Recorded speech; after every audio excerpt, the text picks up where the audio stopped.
শবে বরাতের রাতে একত্রিত হয়ে রাতভর ইবাদত করা ও পরদিন রোজা রাখা কতটুকু শরীয়ত সম্মত? এরপরে প্রশ্ন হলো, ইনশাআল্লাহ আমি যদি দ্বিতীয় বিয়ে করি তাহলে দ্বিতীয় স্ত্রীকে কি প্রথম স্ত্রীর মতো ভরণ পোষণ বা সম্পত্তি সমান দিতে হবে নাকি কম বেশি করা যাবে? পরে প্রশ্ন হলো, মহিলাদের গোসল ফরজ হওয়ার পরও যদি বাসায় কাজ করতে পারে তাহলে পুরুষরা কি গোসল ফরজ অবস্থায় বাসার বাইরে যেতে পারবে? ভাই, শরীয়তের মাসআলা পুরুষ এবং মহিলা এক্ষেত্রে কারোর জন্য আলাদা না, সবার জন্য এক। আমাদের দেশে গোসল ফরজ অবস্থা মহিলারা বাসার কাজ কাম করালে, বাচ্চাকে দুধ খাওয়াইলে অনেক মহিলারা আছে বলে যে ফরজ গোসল অবস্থা এগুলো করা ঠিক না, কিন্তু পুরুষটা টং টং করে ঘুরে বেড়ায়, তার বিরুদ্ধে কোনো ফতোয়া নেই। এগুলা অনুচিত কাজ। মনে রাখবেন, গোসল ফরজ হলে দেরি না করে খুব তাড়াতাড়ি গোসল করে ফেলতে হয়, এটাই হলো শরিয়ার নির্দেশ। গোসল ফরজ অবস্থা বেশি সময় থাকা উচিত না।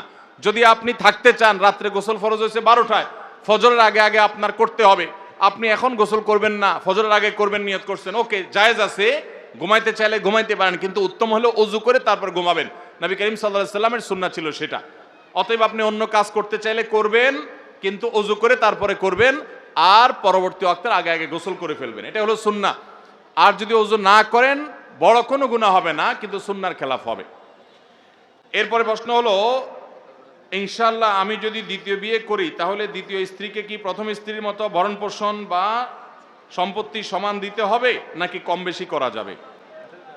ভাইরা আমার, একাধিক বিয়ে যদি কেউ করে তাহলে অবশ্যই তাকে তার উভয় স্ত্রীর প্রতি সমতা বজায় রাখতে হবে। আল্লাহ কোরআনে বলেছেন, ফাইন খিফতুম আল্লাহ তা'দিলু ফাওয়াহিদা, একাধিক বিয়ে করলে তুমি সমতা বজায় রাখতে পারবা না, এই ভয় যদি হয় তাহলে খবরদার, তোমার জন্য একাধিক বিয়ে করা জায়েজ না, তুমি একটা বিয়ে করবা। বেশিরভাগ লোক যারা একাধিক বিয়ে করেন, বেশিরভাগ লোক, সবাই না, বেশিরভাগ লোক দেখবেন যে নতুন যে বউ তার প্রতি মহব্বত, তার সাথে থাকে, আর প্রথমটার ধারে কাছেও যায় না, ভরণ পোষণও দেয় না।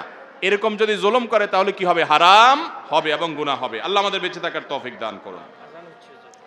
ভাই, আজান হচ্ছে, আমরা আজানের জবাবটা দিয়ে নেই, তারপর হাতের বাকি প্রশ্নগুলো উত্তর দিয়ে শেষ করবো ইনশাআল্লাহ। শবে বরাতের রাতে একত্রিত হয়ে রাতভর ইবাদত করা ও পরদিন রোজা রাখা কতটুকু শরীয়ত সম্মত? ভাইরা আমার, শবে বরাত উপলক্ষে রাতভর একত্রিত হয়ে মসজিদে ইবাদত বন্দেগী করা কোনো হাদিস দ্বারা প্রমাণিত নয়। এবং দিনের বেলা যে রোজা, এই রোজা শবে বরাত উপলক্ষে না, এটা হলো শাবান উপলক্ষে রোজা। এই রোজা হলো আইয়াম বীজ উপলক্ষে রোজা। নবী করিম সাল্লাল্লাহু আলাইহি ওয়াসাল্লাম শাবান মাসে এমনি বেশি বেশি নফল রোজা রাখতেন, সেই হিসাবে আপনিও রাখবেন। আবার আইয়াম বীজ 13, 14, 15 রোজা রাখতেন, সেই হিসাবে রাখবেন।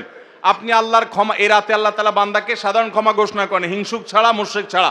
এই রাতের এই ফজিলত পাওয়ার জন্য আপনি চেষ্টা করলে সেটা ভালো, আল্লাহর কাছে ক্ষমা লাভের চেষ্টা করবেন, কিন্তু বেদাতি কোনো পন্থায় না।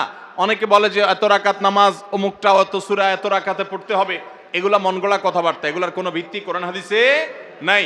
আবার অনেকে মনে করে হালুয়া রুটি খাইতে হবে, আতশবাজি করতে হবে, আলোকসজ্জা করতে হবে, শবে বরাতকে কেন্দ্র করে যা হয় তার বেশিরভাগই বেদাত এবং ভুয়া, মন গড়া ভিত্তিহীন, এগুলার কোনো অস্তিত্ব কোরআন হাদিসে পাওয়া যায়। আল্লাহ আমাদের সবাইকে সুন্নাহ মেনে চলার তৌফিক দান করুন। আমরা সুন্নাহ মেনে চলবো। শাবান মাসের সবচেয়ে বড় আমল হলো নফল রোজা রাখা, বেশি বেশি রাখবো তো ইনশাআল্লাহ।